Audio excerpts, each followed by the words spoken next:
It's Nicole, welcome back to my channel. Today I'm going to be showing you guys my August favorites, but truth be told, everything has just kind of been stuff that I've been loving for the past few months, so I guess it's just like a compilation. Anyway, I'm quite excited for this round of favorites because I feel like it's pretty well rounded. We've got music, books, makeup, just everything. So let's just get started. First things first, I'm going to start off with a fashion favorite, and for this month it's been my Marc Bale watch. I've been wearing it pretty much every day. Every time I go out I wear this.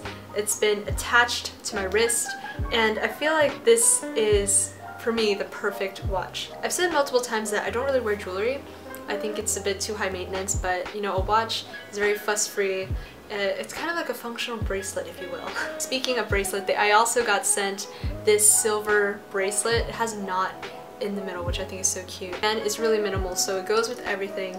You can wear it alone or you can double it up like this if you're feeling extravagant that day. Oh, I completely forgot. They also sent me an extra strap for my watch if I wanted to like interchange it. I'm pretty satisfied with this, but it's nice to have, you know, the option. Now I'm going to move on into beauty, and the first product that I have is this Supple Preparation Facial Toner by Klairs. I think this is actually one of the best selling toners in Korea. I definitely feel a difference on the days that I don't use this. I just feel like this really helps to moisturize my skin from the inside because lately, I'm not sure why, I feel like moisturizer just kind of sits on top of my skin instead of like penetrating deep into it. So every morning after I wash my face, I pour a little of this on my hand and I just pat it into my skin, and I do that 2 to 3 times. I know that there's a Korean skin trend where you do it 7 times, but let's be honest, I'm too lazy to do that. So I find that 2 or 3 times suffices. Okay, next thing we're going to talk about lips, and I am so excited for these 2 products. They're actually the same thing but in different colors, and it's the Peripera Airy Ink Velvet Lip Tints. Like the name suggests, it's very velvety. It dries to a matte finish, but it isn't drying at all. It feels very smooth, kind of moussey. Number 2, I believe it's called Pink Orange, and I have to agree, it's pretty pink, but you can definitely sheer it out to a very suitable coral. I think this is perfect for the summer. I actually wore this in my recent lookbook, so if you were wondering what was on my lips, it was this one. 3 is Sold Out Red. This has been my go-to product if I'm feeling a red lip that day. Also, these are pretty long-lasting. Just beware if you do eat and drink something particularly messy, it's gonna fade. Even when it wears off, I'd say it fades pretty gracefully. It still leaves a tint behind, so you're not looking like completely dead. Now I'm gonna move on into films, and my favorite movie this month has got to be Moonrise Kingdom by Wes Anderson, so you already know it's good. The plot follows these 12-year-olds Sam and Susie, and they meet, they fall in love, and they decide to run away together, and just a whole bunch of craziness ensues because there's a storm coming and the search party is trying to like hunt them down before just the freaking town floods. I just think this movie is really cute, fun, and quirky. I love the dialogue. I think it's hilarious. And I see parts of myself and my relationship with Chris in the movie, so it's kind of like a feel-good movie overall. My next favorite is going to delve into literature.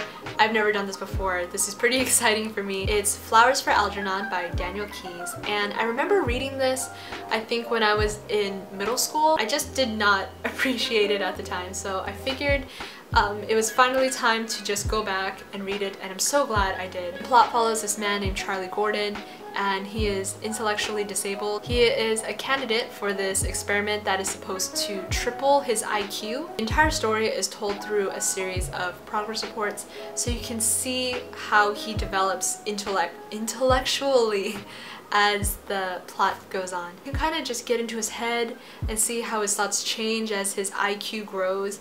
It's really fascinating and kind of heartbreaking at times. And it touches on the stigma that people with an intellectual disability, or just people who are not neurotypical, face. And I think that's so important.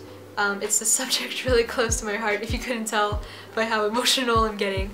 But yeah, I think it was a very insightful read. I think everyone should be aware of it.